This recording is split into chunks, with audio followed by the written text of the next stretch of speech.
Hello, we're back. We're going to be playing some more S.H.A.T. And here we go. I guess he's going first. But anyway, what I was going to start talking about last game, but we ran out of time, was why I feel that Star Serfs are not going to get hit, even though they have that crazy-ass combo that lets you plus, like, a stupid amount of cards. And he's playing heroes, too, so if he gets lore out, that could be an issue. So let's make sure that doesn't happen. Set the hand, and then we'll set Scythe, Ignition, and Compulse, and then end turn. And at least we have options to stop lore coming out. With Scythe's amazing effect. Anyway, what I was going to talk about though is the whole Star Seraph thing, and pretty much like here's the thing, right? Because the whole point is you go Scepter, Chair, then you go into one of a number of level rank 4s that require 3 monsters, and then you plus off that as well. Anyway, that combo is ridiculously good. Don't get me wrong, but the thing about it is simply this: it is a awesome play 2 years ago when it first came out in the OCG. Now it's still good because we have access to three chairs. Necroface,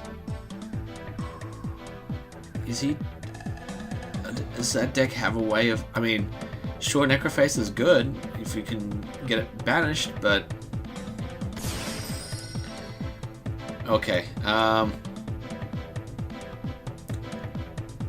feel like I should compulse that. I mean, he'll still get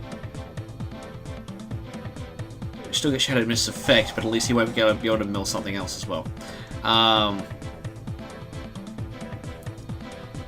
But anyway, like, you go for that big play, but there's like a few issues with the play. Like, number one, there's no effective way of getting it to your hand. I mean, you can use Scepter's effect to add a chair, but unless you have a chair in your hand to begin with, that's the extent of your play. You're done for the turn. Ending turn, right?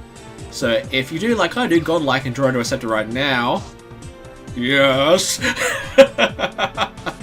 So you think that happens. So if you have 2 of them in your hand, you're good, you're golden, you're going to open for an amazing play. But if you open with just the Scepter, you can draw it into a chair. What if you open with just the chair? Well, then you have just bricked, son. You can't do a thing. And if they stop the Scepter play, and you go for the chair, then unless you do what I just did just then and just top deck into another Star Seraph card so you can automatically summon it, you only have 2 monsters on the field. Like if they affect Veiler, the Scepter, then you have 2 monsters. And unless you can, and these cards only really work, like the Chair especially, only works when you're summoning a monster that uses 3 monsters. And so it's basically a dead card unless you can get 3 out.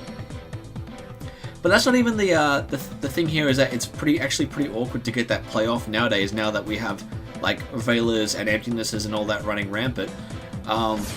There is one key card that is a big difference between us and, well, a couple of key cards actually, but one key card that's actually relevant to us. It's called Shockmaster. We do not have this card in the TCG. They have 3 in the OCG. So back then, when they first got Star Seraphs, they were going for that Star Seraph play you just saw there, and then going into Shockmaster. So turn 1, you go into all that, and then you can lock your opponent down for monster effects next turn, or spells, or traps, or whatever you like. And that is just brutal. Anything that lets you +3 plus lock down your opponent next turn is pretty brutal. But we don't have Shockmaster.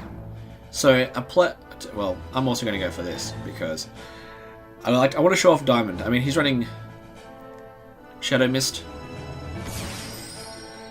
and he added Malicious, so I'm going to set this, and then I'm going to take a risk here. I'm actually going to go for Dweller, I think. I'm thinking about Chain, but yeah, I think Dweller's probably the best bet. I mean, he added Malicious, so I'm thinking it's probably some sort of deck where he's going to try and ditch Malicious for something and then try and go for a play. I'd rather just get this out and then he can't do anything with his grave next turn. But they also have that Stellar Knight that you can rank up into Infinity, to Cyber Dragon Infinity, but we don't have that, and I don't know when we're going to get that. So I'm going to use this right now, just so he can't do anything really. But guys, we're actually in a really good spot right now, unless he goes into Raigeki. But we can negate all of his Dark Monster effects, and he can't activate stuff from his graveyard, so I don't know what he's going to do here. I think we pretty much got this locked and loaded, guys. This actually was I don't know whether that was the best play to go for Abyss Dweller, but it seems like it was good considering what it is. And worst case scenario, we can always just pop our Scythe and he can't summon anything from his extra deck. No, that's fine.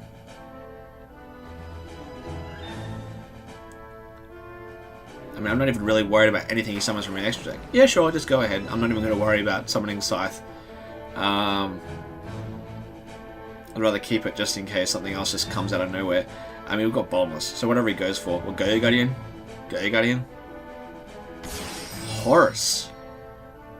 Well, that doesn't do much of anything. You can negate a monster on the field. Okay. Is he trying to negate Abyss Dweller? That doesn't work, does it? I mean, Abyss Dweller's... I don't even... Oh, that. Well, that doesn't even matter at all. I'm just going to... Yeah, just got a Bottomless. I'm just making sure there's no effect on it that stops traps from working or something.